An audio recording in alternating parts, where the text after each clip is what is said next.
خیرکم من تعلم القرآن وعلمہ، تم میں سے بہترین شخص وہ ہے جو قرآن سیکھے اور سکھائے۔ السلام علیکم ورحمۃ اللہ وبرکاتہ۔ اعوذ باللہ من الشیطان الرجیم، بسم اللہ الرحمن الرحیم، الحمد للہ رب العالمین الرحمن الرحیم مالک یوم الدین، ایاک نعبد و ایاک نستعین، اہدنا الصراط المستقیم صراط الذین انعمت علیہم غیر المغضوب علیہم ولا الضالین، آمین۔ میرے دوستو، آج میں آپ لوگوں کے سامنے حسب معمول سورہ بقرہ آیت نمبر 234 سے تلاوت کروں گا، اس میں ترجمہ اور تفسیر دونوں بیان کروں گا انشاءاللہ تعالی۔ اور کہاں تک میں جاؤں گا یہ تو پتہ نہیں، یہ بہتر خدا جانتا ہے۔ وجہ یہ ہے کہ میں وقت دیکھتا رہتا ہوں اور میں چاہتا ہوں کہ 25 منٹ یعنی 25 سے 30 منٹ یعنی آدھے گھنٹے کے اندر میں اپنی ویڈیو کو ختم کر دوں، جتنا تلاوت کرنا میں تلاوت کر دوں، اور یہ کب تک پہنچتا ہے یہ اللہ بہتر جانتا ہے۔ تو چلیے دعا میں یاد رکھیے گا۔ چلیے میں قرآن شریف آپ کے سامنے پڑھ کے سناتا ہوں۔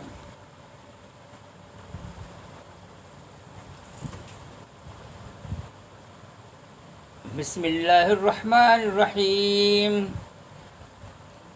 والذین یتوفون منکم ویذرون ازواجا یتربصن بأنفسهن 4 أشهر و10، فإذا بلغن أجلهن فلا جناح عليكم فيما فعلن في أنفسهن بالمعروف، والله بما تعملون خبير، ولا جناح عليكم فيما عرضتم به من خطبة النساء أو أكننتم في أنفسكم،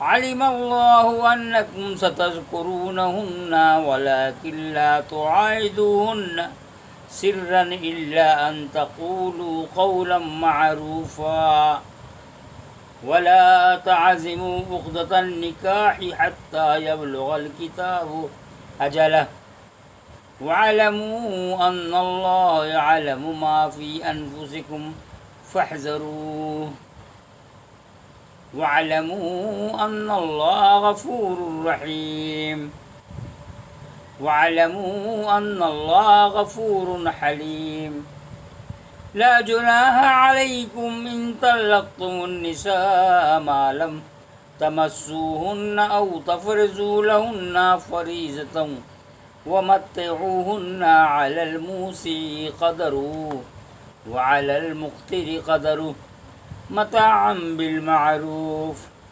حقا على المحسنين، وإن طلقتموهن من قبل أن تمسوهن وقد فرضتم لهن فريضة فنصف ما فرضتم إلا أن يعفون أو يعفو الذي بيده عقدة النكاح، وأن تعفوا أقرب للتقوى، ولا تنسوا الفضل بينكم إن الله بما تعملون بصير۔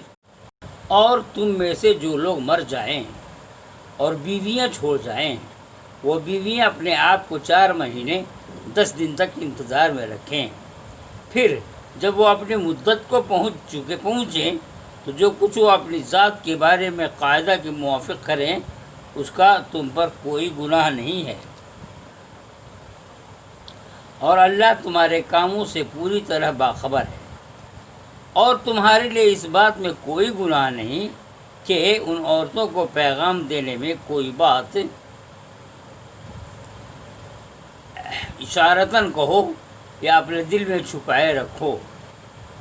اللہ کو معلوم ہے کہ تم ضرور ان کا دھیان رکھو گے، مگر چھپ کر ان سے وعدہ نہ کرو، تم ان سے صرف دستور کے مطابق کوئی بات کہہ سکتے ہو، اور عقد نکاح کا ارادہ اس وقت تک نہ کرو جب تک کہ مقررہ مدت اپنی ختم کو نہ پہنچے،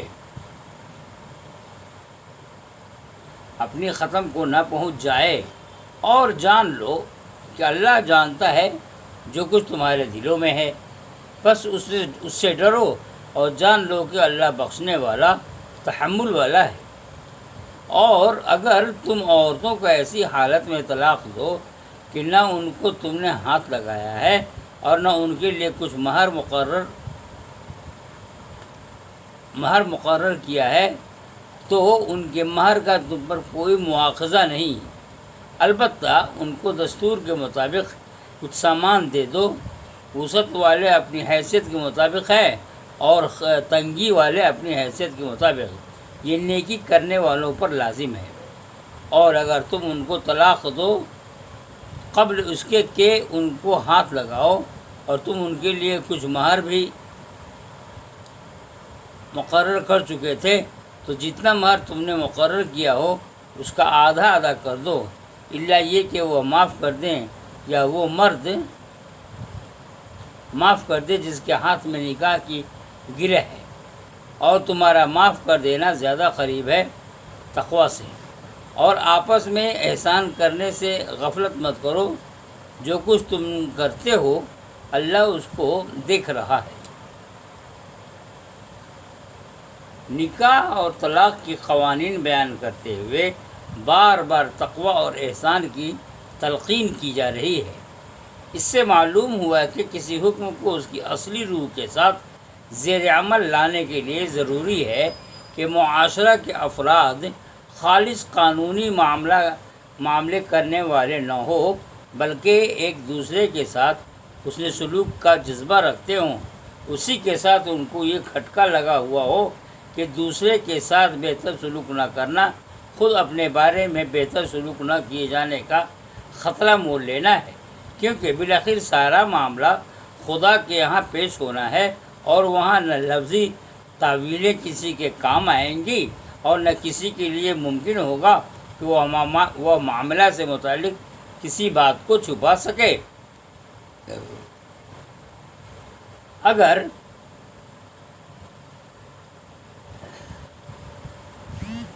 اگر نکاح کے وقت عورت کا مہر مقرر ہوا اور تعلق قائم ہونے سے پہلے طلاق ہو گئی، تو باعتبار قانون آدھا مہر دینا لازم کیا گیا ہے، مگر خیرخواہی کا تقاضا ہے کہ دونوں اس معاملے میں قانونی برتاؤ کے بجائے فیاضانہ برتاؤ کرنا چاہیے۔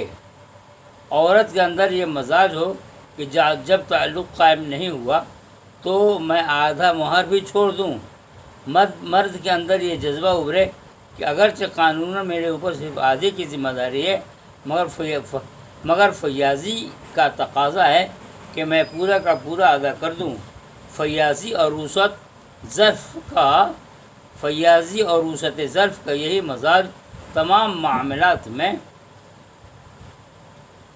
مطلوب ہے۔ وہی مسلم معاشرہ ہے جس کے افراد کا یہ حال ہو کہ ہر ایک دوسرے کو دینا چاہے، نہ کہ ہر ایک دوسرے سے لینے کا حریص بنا ہوا ہو۔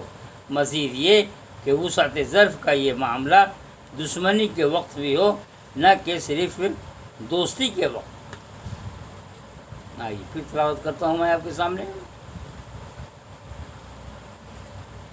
حافظوا علی الصلوات والصلاة الوسطى وقوموا للہ قانتین فإن خفتم فرجالا أو ركبانا فإذا أمنتم فاذكروا الله كما علمكم ما لم تكونوا تعلمون والذين يتوفون منكم ويذرون أزواجا وصية لأزواجهم متاعا إلى الحول غير إخراج فإن خرجنا فلا جناح عليكم فيما فعلنا في أنفسهن بالمعروف والله عزيز حكيم وللمطلقات متاع بالمعروف حقا على المتقين كذلك يبين الله لكم آياته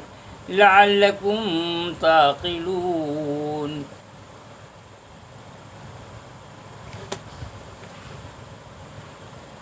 پابندی کرو نمازوں کی اور پابندی کرو بیچ کی نماز کی، اور کھڑے ہو اللہ کے سامنے عاجز بنے ہوئے۔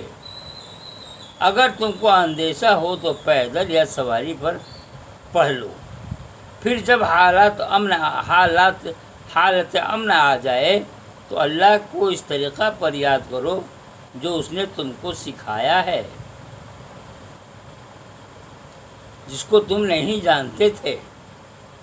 اور تم میں سے جو لوگ وفات پا جائیں اور بیویاں چھوڑ رہے ہوں، وہ اپنی بیویوں کے بارے میں وصیت کر دیں کہ 1 سال تک ان کو گھر میں رکھ کر خرچ دیا جائے، پھر اگر وہ خود سے گھر چھوڑ دیں تو جو کچھ وہ اپنی ذات کے معاملے میں دستور کے مطابق کریں اس کا تم پر کوئی الزام نہیں۔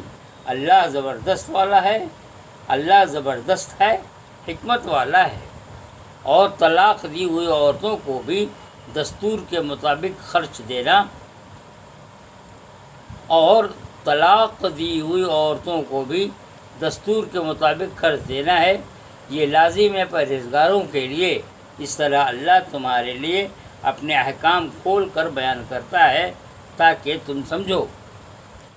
نماز گویا دین کا خلاصہ ہے۔ نماز مومنانہ زندگی کی وہ مختصر تصویر ہے جو پھیلتی ہے تو مکمل اسلامی زندگی بن جاتی ہے۔ یہاں ایک مختصر فقرہ میں نماز کے 3 اہم ترین اجزاء کو بیان کر دیا گیا ہے۔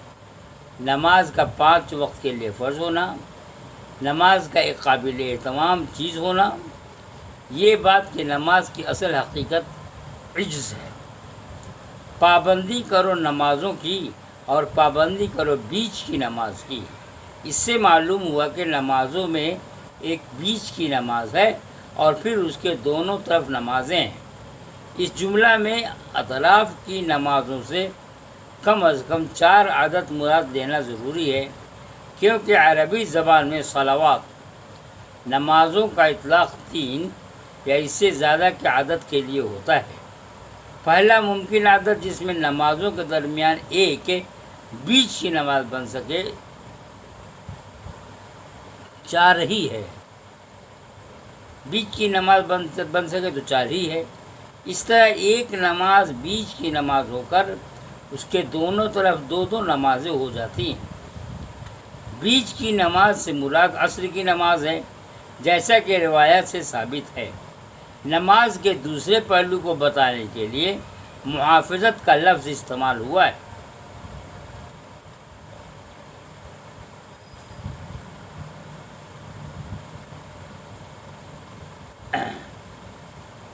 دونوں طرف نمازیں محافظت کا لفظ استعمال ہوا ہے، گویا نماز اسی طرح حفاظت کی ایک چیز ہے جس طرح مال آدمی کے لیے حفاظت کی چیز ہوتی ہے۔ نماز کے اوقات کا پورا لحاظ اس کو بتائے ہوئے طریقہ پر ادا کرنے کا اہتمام ایسی چیزوں سے بالقصد پرہیز جو آدمی کی نماز میں کوئی خرابی پیدا کرنے والی ہو وغیرہ محافظت نماز میں شامل ہے۔ نماز کا تیسرا پہلو عجز ہے، یہ نماز کی اصل روح ہے۔ نماز بندے کا اللہ کے سامنے کھڑا ہونا ہے، اس لیے ضروری ہے کہ نماز کے وقت آدمی کے اوپر وہ کیفیت طاری ہو جو سب سے بڑے کے آگے کھڑے ہونے کی صورت میں سب سے چھوٹے کے اوپر طاری ہوتی ہے۔ معاشرت کے احکام بتاتے ہوئے یہ کہنا کہ یہ حق ہے متقیوں کے اوپر، شریعت کے ایک اہم پہلو کو ظاہر کرتا ہے۔ باہمی معاملات میں کچھ حقوق وہ ہیں جن کو قانون نے متعین کر دیا ہے، مگر ایک آدمی پر دوسرے کے حقوق کی حدیں یہیں ختم نہیں ہوتی۔ متعین حقوق کے علاوہ بھی کچھ حقوق ہیں۔ یہ حقوق وہ ہیں جن کو آدمی کا تقوی اس کو محسوس کراتا ہے، اور آدمی کا متقیانہ احساس جتنا شدید ہو اتنا ہی زیادہ وہ اس کو اپنے اوپر لازم سمجھتا ہے۔ اندر کا یہ زور اگر موجود نہ ہو تو آدمی کبھی کبھی صحیح طور پر دوسرے کے حقوق ادا نہیں کر سکتا۔ آئیے آگے کی طرف تلاوت کرتا ہوں میں انشاءاللہ تعالیٰ۔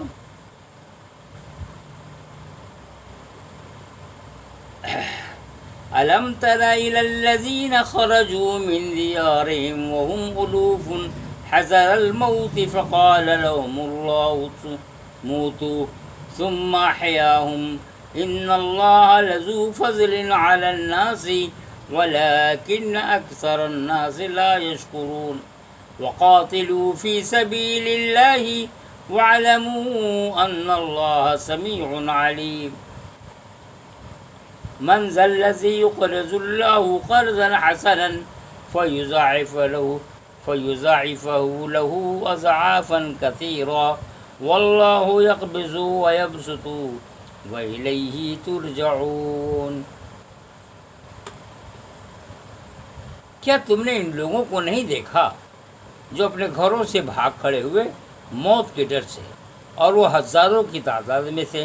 تو اللہ نے ان سے کہا کہ مر جاؤ، پھر اللہ نے ان کو زندہ کیا۔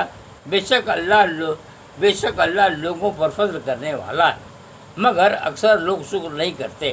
اور اللہ کی راہ میں لڑو اور جان لو کہ اللہ سننے والا جاننے والا ہے۔ کون ہے جو اللہ کو قرض حسن دے کہ اللہ اس کو بڑھا کر اس کے لیے کئی گنا کر دے، اور اللہ ہی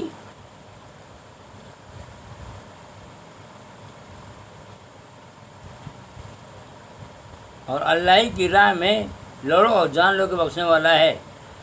کون ہے جو اللہ کو قرض حسن دے، اللہ اس کے قرض کو بڑھائے اس لیے کہ کئی گنا کر دے، اور اللہ ہی خفگی تنگی بھی پیدا کرتا ہے، اور اللہ ہی تنگی بھی پیدا کرتا ہے اور کشادگی بھی، اور تم سب اسی طرف لوٹائے جاؤ گے۔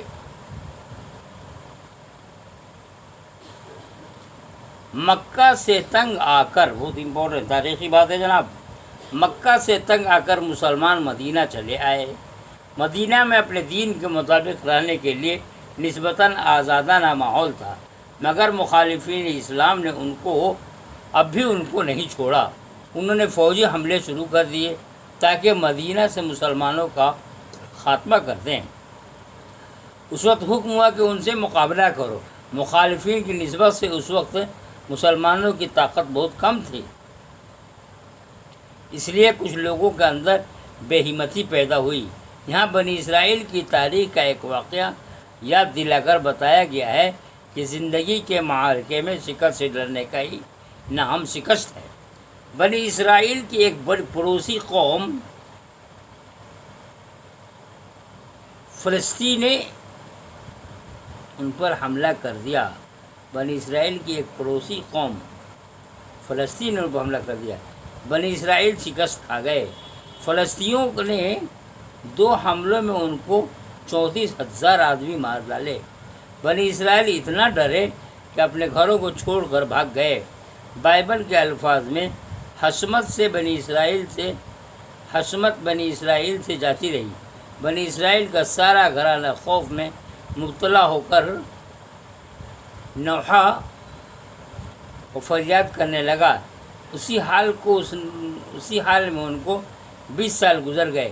پھر انہوں نے سوچا کہ فلسطینیوں کے سامنے ان کو شکست کیوں ہوئی۔ ان کے نبی شموئیل نے کہا کہ شکست کی وجہ خدا میں تمہارے یقین کا کمزور ہو جانا ہے۔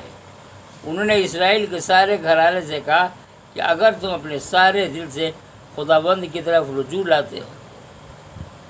لاتے ہو تو اجنبی دیوتاؤں کو اپنے بیچ سے دور کر دو، اور خداوند کے لیے اپنے دلوں کو مستعد کر کے فقط اسی کی عبادت کرو۔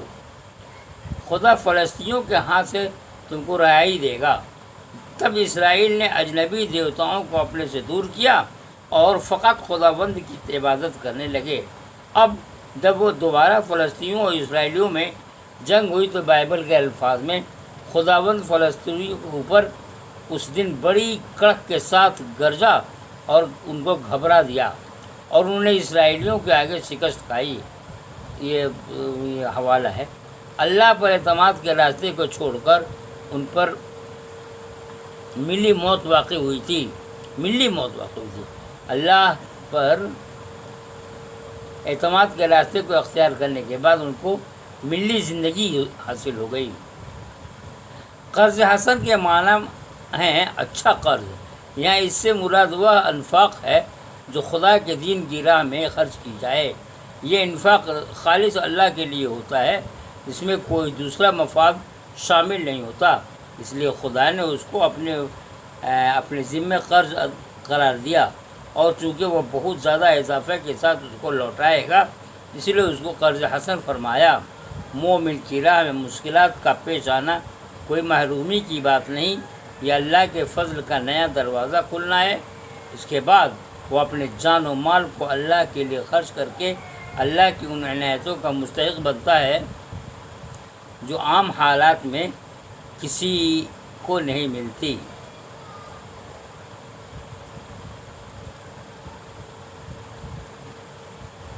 أَلَمْ تَرَ إِلَى الْمَلَإِ مِنْ بَنِي إِسْرَائِيلَ مِنْ بَعْدِ مُوسَى إِذْ قَالُوا لِنَبِيٍّ لَهُ مُبْعَثْ لَنَا مَلِكًا نُقَاتِلْ فِي سَبِيلِ اللَّهِ قَالَ هَلْ عَسَيْتُمْ إِنْ كَتَبَ عَلَيْكُمُ الْقِتَالُ أَلَّا تُقَاتِلُوا قَالُوا وَمَا لَنَا أَلَّا نُقَاتِلَ فِي سَبِيلِ اللَّهِ وَقَدْ أُخْرِجْنَا مِنْ دِيَارِنَا وَأَبْنَائِنَا فَلَمَّا كُتِبَ عَلَيْهِمُ الْقِتَالُ تَوَلَّوْا إِلَّا قَلِيلًا مِّنْهُمْ وَاللَّهُ عَلِيمٌ بِالظَّالِمِينَ وَقَالَ لَهُمْ نَبِيُّهُمْ إِنَّ اللَّهَ قَدْ بَعَثَ لَكُمْ طَالُوتَ مَلِكًا قَالُوا أَنَّىٰ يَكُونُ لَهُ الْمُلْكُ عَلَيْنَا وَنَحْنُ أَحَقُّ بِالْمُلْكِ مِنْهُ وَلَمْ يُؤْتَ سَعَةً مِّنَ الْمَالِ قال إن الله اصطفاه عليكم وزاده بسطة في العلم والجسم والله يؤتي ملكه من يشاء والله واسع عليم وقال لهم نبيهم إن آية ملكه أن يأتيكم التابوت فيه سكينة من ربكم وبقية مما ترك آل موسى وآل هارون تحمله الملائكة إن في ذلك لآية لكم إن كنتم مؤمنين۔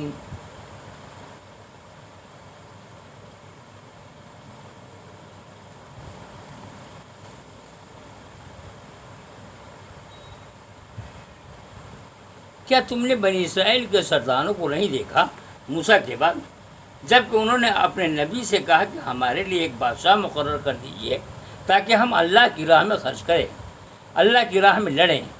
نبی نے جواب دیا ایسا نہ ہو کہ تم کو لڑائی کا حکم دیا جائے تب تم نہ لڑو۔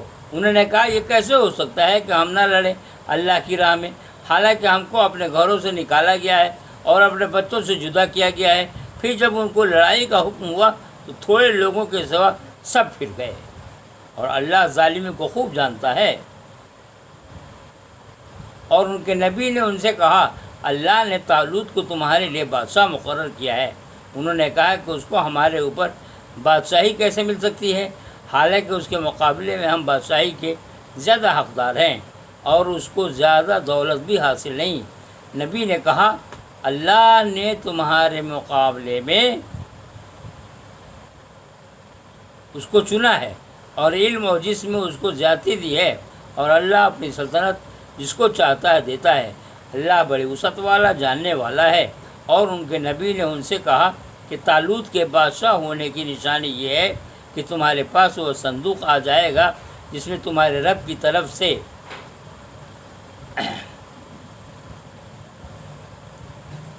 تمہارے لیے تسکین ہے، اور آل موسیٰ اور آل ہارون کی چھوڑی ہوئی یادگاریں ہیں۔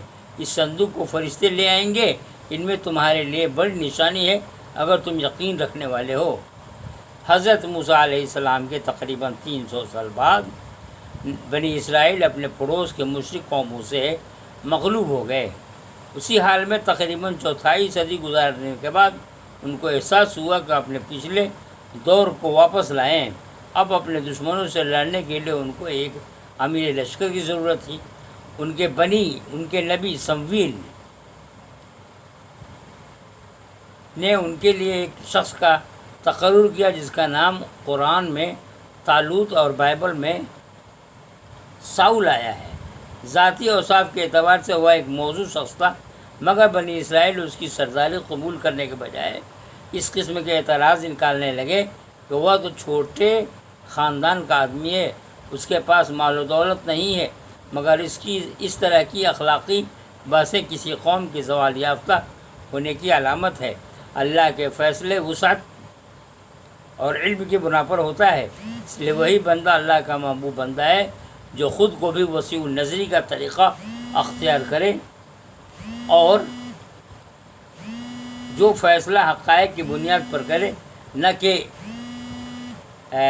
تعصبات اور مصلحتوں کی بنیاد پر۔ تاہم صندوقوں کو واپس لا کر اللہ نے طالوت کے تقرر کی ایک غیر معمولی تصدیق بھی فرما دی۔ بنی اسرائیل کے یہاں ایک مقدس صندوق تھا جو مصر سے خروج کے زمانے میں ان کے یہاں چلا آیا رہا تھا۔ اس میں تورات کی تختیاں اور دوسری متبرک چیزیں تھیں۔ بنی اسرائیل اس کو اپنے لیے فتح و کامیابی کا نشانی سمجھتے تھے۔ فلسطی اس صندوق کو ان سے چھین کر اٹھا لے گئے تھے، مگر اس کو انہوں نے جس بستی میں رکھا وہاں وبائیں پھوٹ پڑی۔ اس سے انہوں نے بڑا برا سکون لیا اور صندوق کو ایک بیل گاڑی پر رکھ کر ہانک دیا۔ وہ اس کو لے کر چلتے رہے یہاں تک کہ یہودیوں کی آبادی میں پہنچ گئے۔ اللہ اپنے کسی بندے کی صداقت کو ظاہر کرنے کے لیے کبھی اس کے گرد ایسی غیر معمولی چیزیں جمع کر دیتا ہے جو عام انسانوں کے ساتھ جمع نہیں ہوتی۔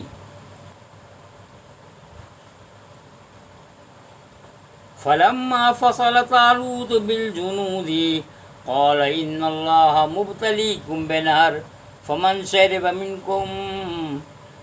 شرب منه فليس مني ومن لم يطعمه فإنه مني إلا من اغترف غرفة بيده فشربوا منه إلا قليلا منهم فلما جاوزه هو والذين آمنوا معه قالوا لا طاقة لنا اليوم بجالوت وجنوده قال الذين يظنون أنهم ملاقو الله كم من فئة قليلة غلبت فئة كثيرة بإذن الله والله مع الصابرين ولما برزوا لجالوت وجنوده قالوا ربنا أفرغ علينا صبرا وثبت أقدامنا وانصرنا على القوم الكافرين فهزموهم بإذن الله وقتل داود جالوت وآتاه الله الملك والحكمة وعلمه مما يشاء ولولا دفع الله الناس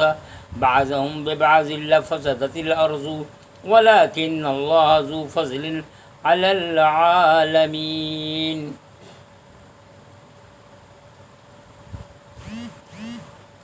پھر جب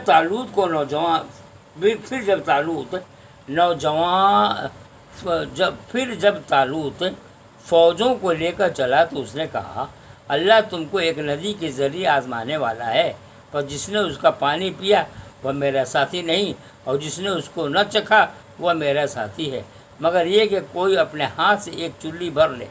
تو انہوں نے ان میں سے خوب پیا بجز تھوڑے آدمیوں کے۔ پھر جب طالوت اور جو اس کے ساتھ ایمان پر قائم رہے تھے وہ دریا پار کر چکے تو لوگ بولے کہ آج ہم کو جالوت اور اس کے فوجوں سے لڑنے کی طاقت نہیں۔ جو لوگ یہ جانتے تھے کہ وہ اللہ سے ملنے والے ہیں انہوں نے کہا کہ جتنی ہی چھوٹی جماعتیں اللہ کے حکم سے بڑی جماعتوں پر غالب آئی ہیں، کتنی ہی چھوٹی جماعتیں اللہ کے حکم سے بڑی جماعتوں پر غالب آئی ہیں اور اللہ صبر کرنے والوں کے ساتھ ہے۔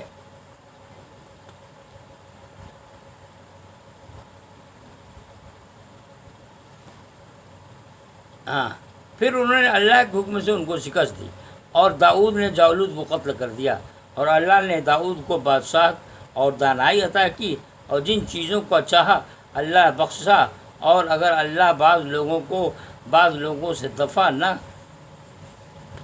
کرتا رہے تو زمین فساد سے بھر جائے، بس اللہ دنیا والوں پر بڑا فضل فرمانے والا ہے۔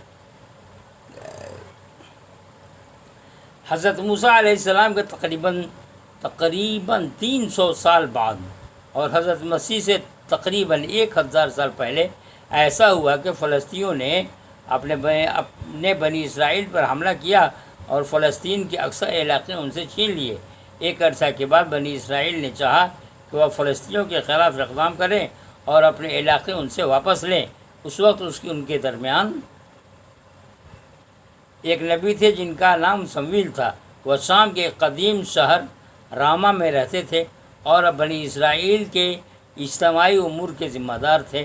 بنی اسرائیل کا ایک وفد ان سے ملا اور کہا کہ آپ اب بوڑھے ہو چکے ہیں، اس لیے آپ ہم میں سے کسی کو ہمارے اوپر بادشاہ مقرر کر دیں تاکہ ہم اس کی رہنمائی میں جنگ کر سکیں، تورات کے الفاظ میں، اور ہمارا بادشاہ ہماری عدالت کرے اور ہمارے آگے آگے چلے اور ہماری لڑائی کرے۔ حضرت سمویل اگرچہ یہود کے کردار کے بارے میں اچھی رائے نہ رکھتے تھے، تاہم ان کے مطالبہ کی بنا پر انہوں نے کہا کہ اچھا، میں تمہارے لیے ایک بادشاہ مقرر کر دوں گا۔ چنانچہ انہوں نے قبیلہ بن یمین کے ایک بہادر نوجوان طالوت کو ان کا بادشاہ سردار مقرر کر دیا۔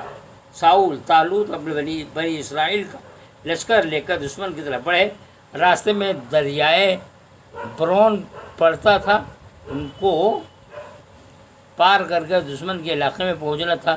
چونکہ طالوت کو بنی اسرائیل کی کمزوریوں کا علم تھا، انہوں نے ان کی جانچ کے لیے ایک سادہ طریقہ استعمال کیا۔ دریا کو پار کرتے ہوئے انہوں نے اعلان کیا کہ کوئی شخص پانی نہ پیے۔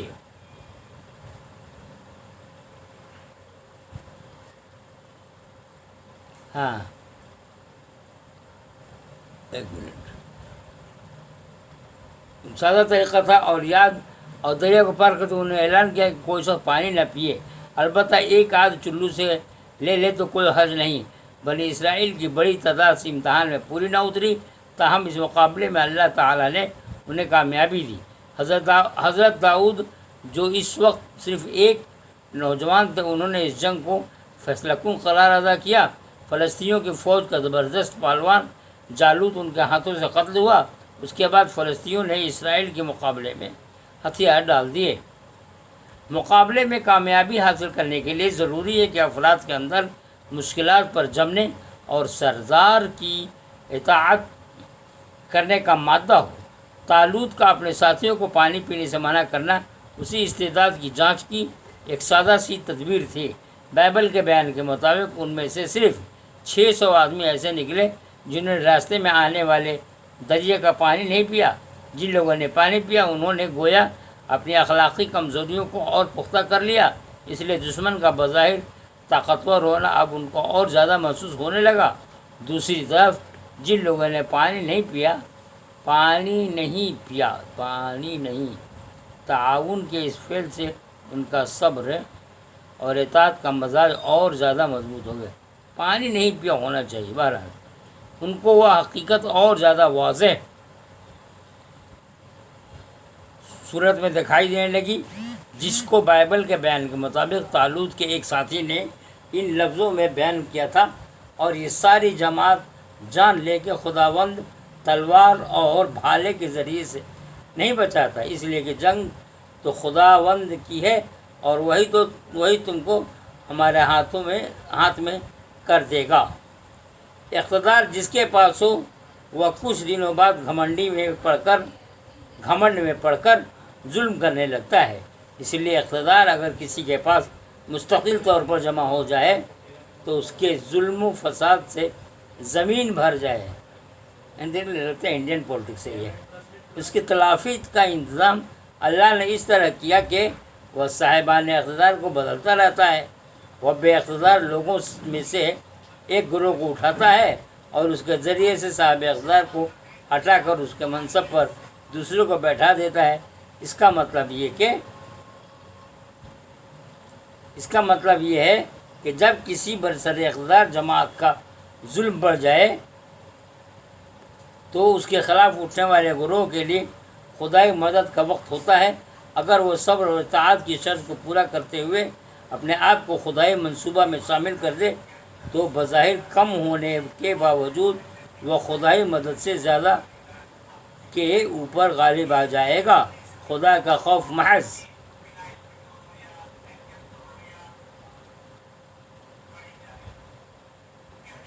اس کا مطلب یہ ہے کہ جب خدا کی مدد کا وقت ہوتا ہے، اگر وہ صبر اور اطاعت کی شرط کو پورا کرتے ہوئے اپنے آپ کو خدائی منصوبہ میں شامل کرے تو بظاہر کم ہونے کے باوجود وہ خدائی مدد سے زیادہ کے اوپر غالب آ جائے گا۔ خدا کا خوف محض ایک منفی چیز نہیں، وہ ایک علم ہے جو آدمی کی ذہن کو اس طرح روشن کر دیتا ہے کہ وہ ہر چیز کو اس کی اصلی اور حقیقی روپ میں دیکھ سکے۔ تو جناب آج میں یہیں تک تلاوت کروں گا۔ یہ اللہ کا لاکھ لاکھ شکر ہے کہ دوسرا پارہ ختم ہو رہا ہے۔